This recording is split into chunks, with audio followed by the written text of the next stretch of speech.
all the disorderliness and all the dirt mentioned in many, many verses in the Bible. Kaya nga ang kalinisan ng katawan, ng pamamahay, ng kapaligiran at kaayusan nito kasama sa pag-attract ng blessings.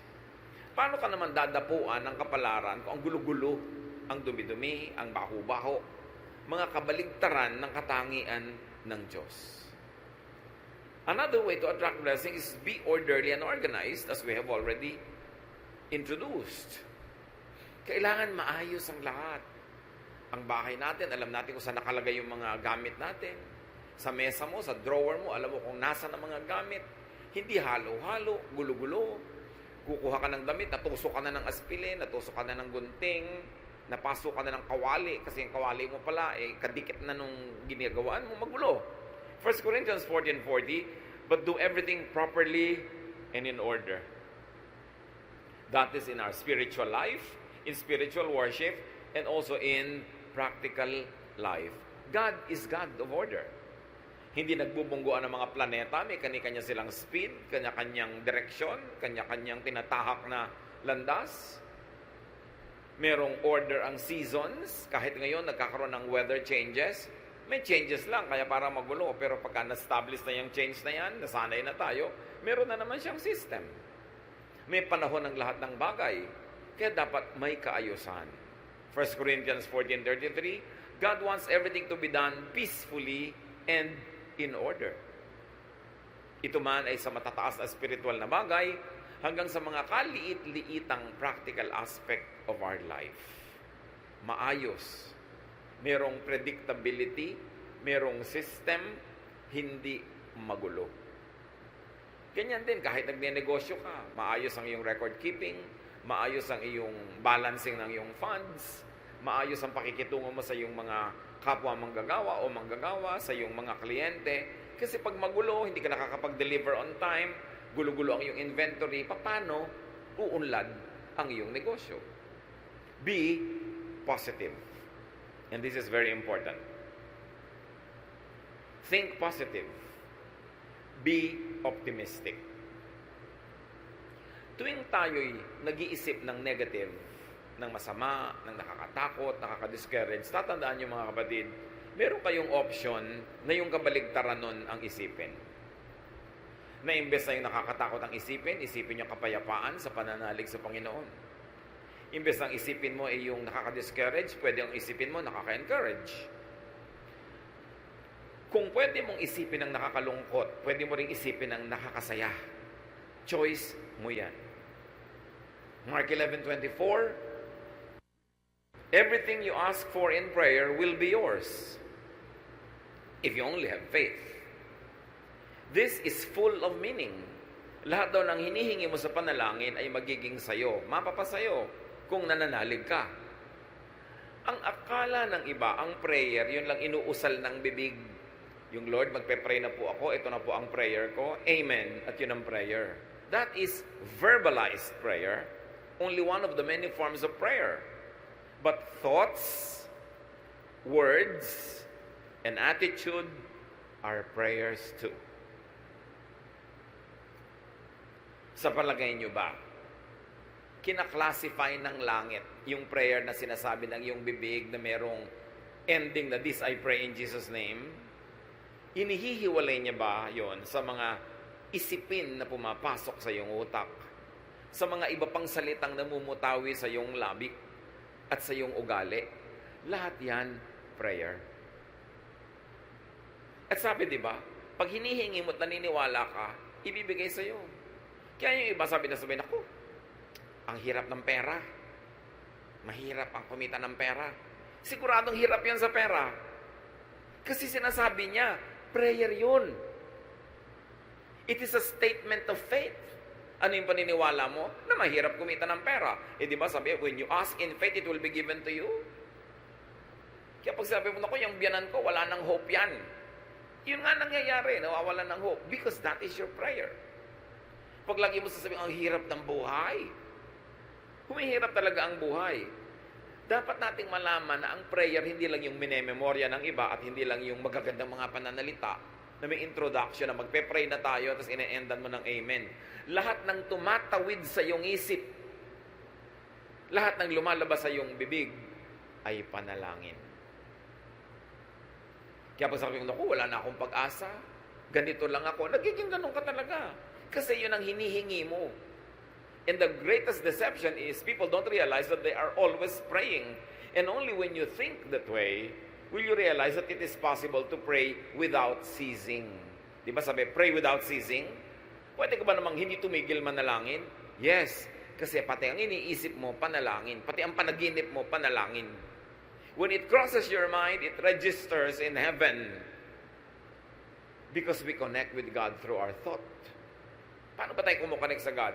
Through our hands? Nakikipag-holding hands ba tayo sa Diyos? Through our lips? Through our feet? No, through our thoughts. And what you think of, get registered in heaven. And when you believe in what you are thinking of, therefore you believe in your prayer, it is given to you. That's why watch your thoughts. Minsan, sarili mong anak, sabi mo, itong anak ko na to, bobo to eh. Prayer mo yun. It is a statement of faith. Pag sasabi mo, wala naman lalaking faithful, di ganun nga mangyayari sa husband mo sa'yo kasi sinasabi mo na eh, pinagdadasal mo na. Bantayan natin ang mga pinagsasasabi natin kasi natutupad. That is the great and mysterious power of the spoken and the unspoken word. It happens. Kasi we were created in God's image. At pag ang Diyos inisip niya at sinabi niya, nangyayari. Pag sinabi niyang, let there be light, nagkakalight. Pag sinabi niyang, let waters and the earth separate, nangyayari. We were created in God's image. May kapangyarihan ang ating salita. That's why with every word you say, you either bless or curse your own life and others. Kaya dapat mag-isip. Attract blessings. Speak good, kind, and positive words. Siyempre, birds of a feather flock together. Ang nagbabarka-barkadahan, ibong magkakamukha ng balahibo. At ganun din yun. Kung ang balahibo ng yung ibon ay puro negative, ang ma-attract niyang kabarkada, negative din. Pag kulang ng pananalig, yun ang ma-attract niya. Weakness, failure, fear, kasi magkakabarkada yun. Proverbs 16:24, kind words are like honey. They cheer you up and make you feel strong. So have only kind words for others to strengthen them, and have kind words also for yourself to strengthen yourself. And when you are strong emotionally, when you are strong spiritually, you become strong physically. And when you are physically, emotionally, spiritually strong, you are ready to receive blessings. Blessings go to the strong, to the happy, to the positive. Because magkamukha sila, magkabarkada sila. Prepare yourself to be blessed. Pag may nangyayaring hindi maganda sa iyong buhay, pwede mong yun i-celebrate. Palakihin mo siya. Hindi maganda ang buhay ko, kawawa naman ako, api ako, wala akong talent, mahirap ako. Sige, paulit-ulitin mo at di kanyan iiwan. To change a situation, you've got to change your thought about it first. Be changed by the renewing of your mind. It's all in the mind. It's all in the thought. Kaya pag nakokontrol mo yung direksyon ng yung utak, uy, teka, nagne-negative ka utak, ayoko niyan, ipapositive ko to. Uy, nagiging afraid ka, gagawin ko, faith, ang kapalit, mananalig ako. Decision yan. So kind words are like honey. You know, unkind words are like acid. Pag ang bibig mo, laging ang laman unkind words, parang lalagyan niya na may lamang asido. It destroys its own container. So prepare to be blessed by thinking positive, by being positive.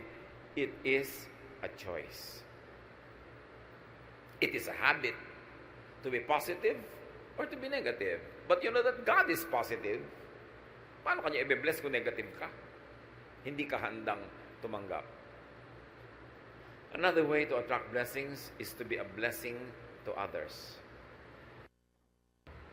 Matthew 5:16, make your light shine so others will see the good you do and praise your Father in heaven. When people praise God because of what they see in you, is it too far for God and too difficult for God to bless you? Because He gets delighted when He is praised. And He is worthy of praise. Pero kung napipintasan ng Diyos dahil sa iyo, alam mo na kung anong ina-attract mo na energy. Yung kasabihang talbog sa akin, dikit sa iyo. Pag blessing ka sa iba, tatalbog din yung blessing, didikit sa iyo. Pagka curse o sumpa ka sa iba, tatalbog yung sumpa, babalik sa iyo didikit. Because what you give is what you get. Ganun ang rule of life. What you give is what you get. So when you give blessings, anong ibibigay sa'yo ng kalangitan? Kundi blessings din. Kaya yung mga mararamot, yung mga mahilig na gumawa ng masama sa kapwa, manira, hindi nila alam, sarili nila ang magiging sira pagkatapos nun. Bumabalik at bumabalik sa atin parang boomerang ang lahat ng ating hinahagis. Kaya kung dumudura ka sa langit, sa mukha mo rin lalaglag ang iyong dura. Pagka nang aapi ka ng kapwa, may balik yon. Pag naninira ka, gumagawa ka ng masama, may balik yon. Kaya nakikita nyo ha, most of the time, yung mga chismosa, hirap sa buhay. At kung hindi man sila nahihirapan ngayon, baka bukas pa. Pero kadalasan, isipin nyo lahat ng chismosang kilala nyo sa buhay nyo. Mga hirap sa buhay. Kasi negative. Kasi laging naninira. You attract blessings, give. Be a giver of good things. Be generous with what you give. Proverbs 11:25, be generous and you will be prosperous. Help others and you will be helped. Napakadali namang maintindihan. Gusto mo palang lumuwag ka sa buhay, sumagana, maging mariwasa, maging palabigay, at palabigay ng pabulosong paraan. Kasi sabi, pag tinutulungan mo ang iba, tutulungan ka rin ng Diyos at ng iba. Yan ang sikreto para lumuwag ang buhay. Huwag kang maramot. Nakikita niyo yung mga mararamot? Mga hirap na hirap din sa buhay. Kuminsan, ang damot-damot, laging nanlalamang, nakakaipon ng konting pera, tapos biglang isang grabeng sakit, ubos ang pera. Nagbabalansi lagi. God is the greatest accountant. Laging may debit, may credit, laging may balance. At binabalansin ng langit ang lahat ng negative na binibigay natin sa kapwa at sa mundo. At ganun din ang positive. Ibinabalik. What you give is what you get. Yan ang rule ng kalangitan. And you keep what you give away. Parang baligtad, pero ganun talaga. You lose what you are trying to selfishly keep for yourself. But what you try to give comes back to you. And even if it doesn't come back to you the moment you give it, the mere fact na may ibinigay ka, ibig sabihin na una ka lang tumanggap. Kaya pwede ka na magbigay. Kaya kahit hindi ibalik yon, panalo ka na rin kasi may naibigay ka nga. Ibig sabihin, may natanggap ka na noon pa. Kung hindi, wala ka namang ibibigay. You attract blessings, be industrious. Kailangan masipag. Pag kami nagtatanong sa akin, young person, namimili kung sinong papakasalan among several choices, everything being equal, anak, sasabihin ko, tingnan mo kung sino yung masipag. Yung masipag, malayo yan sa gutom, lalo't smart. Pero kahit gwapo, tamad, gutom yan.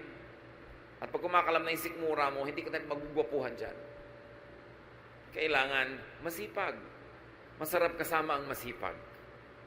Magaan kasama. So, be industrious.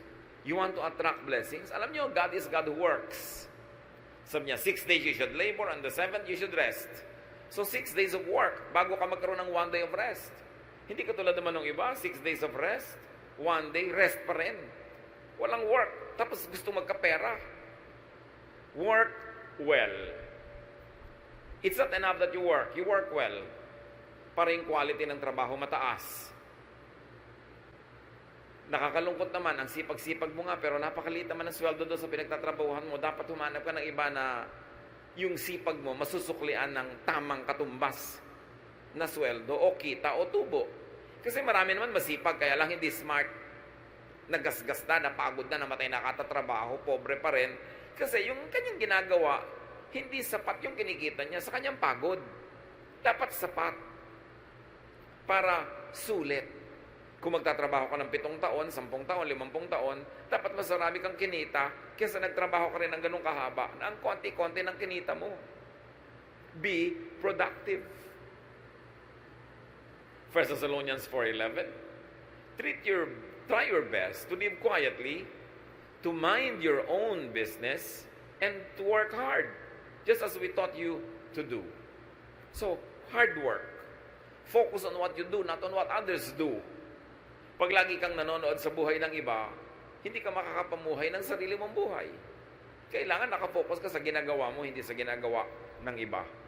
Then you can go deep, and you can go high, and you can go wide, and you will achieve more. 2 Thessalonians 3:10, we also gave you this rule. If you don't work, you don't eat. Naku, kung ang mga Kristiyano lang, susundin ito, karami ka mag-anak na ililibing sa gutom bukas. Pero mahilig kasi tayo magpremyo sa tamad. Bakit yung tamad? Laging sinusuportahan. Tapos yung masipag, ang pinaparusahan, sa kanya ipinapasan ang lahat ng gastusin ng mga tamad. Ito ang turo sa Biblia. Hindi ka nagtatrabaho, die. Mamatay ka sa gutom.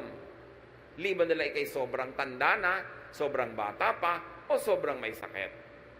But if you are able-bodied, you should feed yourself at least. Hindi mo dapat inaasa sa iba ang kakainin mo.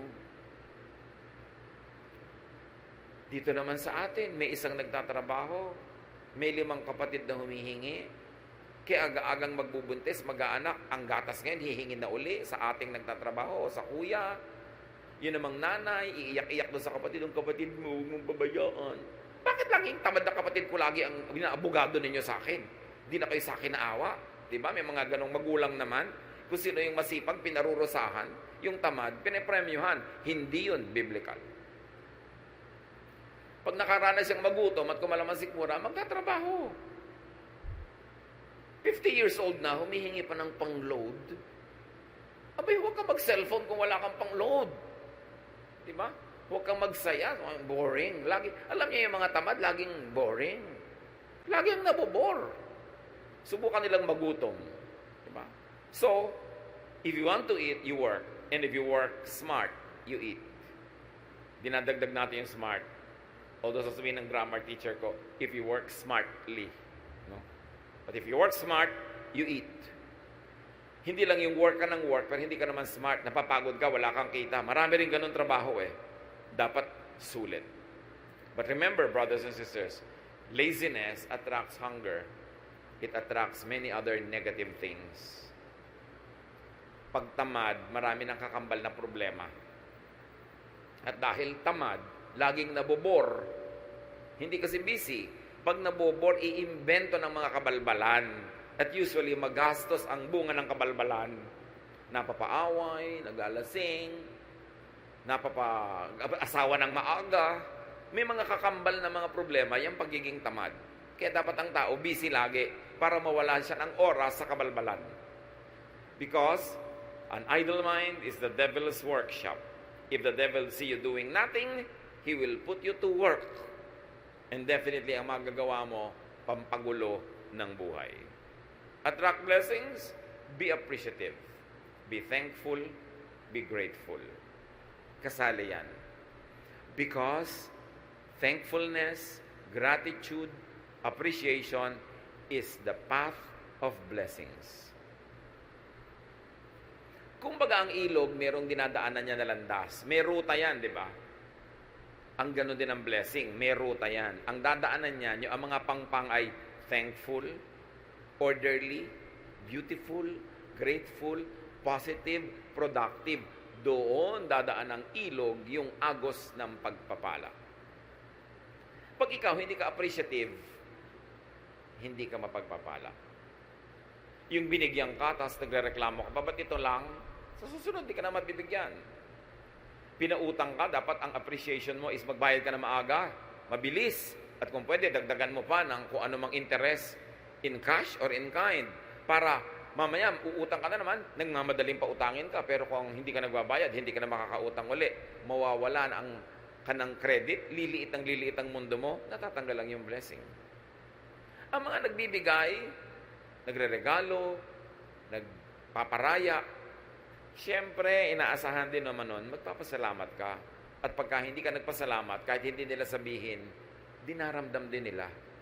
At sa susunod, tatama rin na sila na tumulong sa'yo. Dapat appreciative. Nagpapasalamat lagi. Merong isang asawa, niregaluhan ng husband ng isang blouse. Pagbukas ng bag ng regalo, ang sabi agad, ay, hindi naman ganyan ang color na gusto ko. Sabi ng husband, lamunin mo para mawala yung kulay na ayaw mo. Dahil binigyan na nga, nagre-reklamo pa. May mga ganun, bibigyan mo ang hahanapin, kapintasan, reklamo, etc., etc. Pasalamat ka, binigyan ka ng blouse. Pasalamat ka, binigyan ka ng ganito, ng ganun. Hindi yung magre-reklamo ka pa. Si Jesus, may pinagaling siyang 10 ketongin. Nung naggalingan, nagtakbuhan na pa uwi yung Siyam. Isa lang yung nakaalala, ay, nag-about face at nagpasalamat kay Jesus. Luke 17 to 19, Jesus asked, weren't 10 men healed? Where are the other 9? Why was this foreigner the only one who came back to thank God? Then Jesus told the man, you may get up and go. Your faith has made you well. Sa 10 pinagaling, isa lang yung na-affirm, na-confirm, at na-cement. Hindi natin alam kung bumalik ulit kayo kung nila. Kung isa lang ang in-affirm ko. Kasi isa lang yun.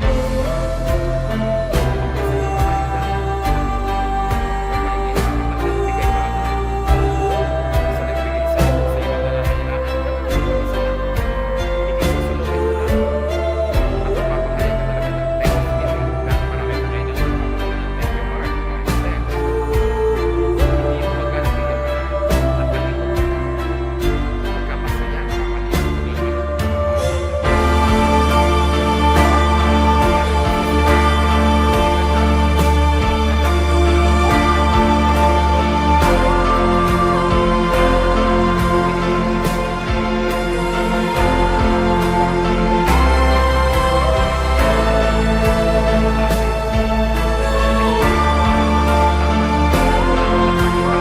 Sa'yo, sa kagagawa sa'yo ng mabuti, mauubos ang gumagawa sa'yo ng mabuti, liliit ang iyong mundo at mawawala ang iyong mga blessing. Matthew 7:7, ask and you will receive. Search and you will find. Knock and the door will be open to you. But remember, you ask, seek, and knock with your thoughts, with your words, with your actions. Lahat yan, prayer. Kahit hindi ka mahilig sa formal prayer, group prayer, corporate prayer, kung ang thoughts mo lagi, words mo at buhay, ay nakasang-ayon sa mga katuruang ito, nagdadasal ka actually. At dinidinig ang iyong dasal. Remember, you attract what you think of. Pag ayaw mo, huwag mong isipin. Kasi oras inisip mo na, pupuntahan ka niya. Ayaw mong matakot, huwag kang mag-isip ng nakakatakot. Huwag kang manood ng nakakatakot, huwag kang makinig ng nakakatakot. Kasi oras na pinapasok mo yun sa utak mo, hindi ka na niya lulubayan, lagi ka niyang tatakutin.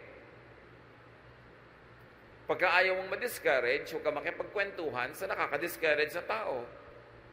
Kung ayaw mong makaladkad ka sa mga gulo at chismis, huwag kang makipag-usap sa mahilig sa chismis.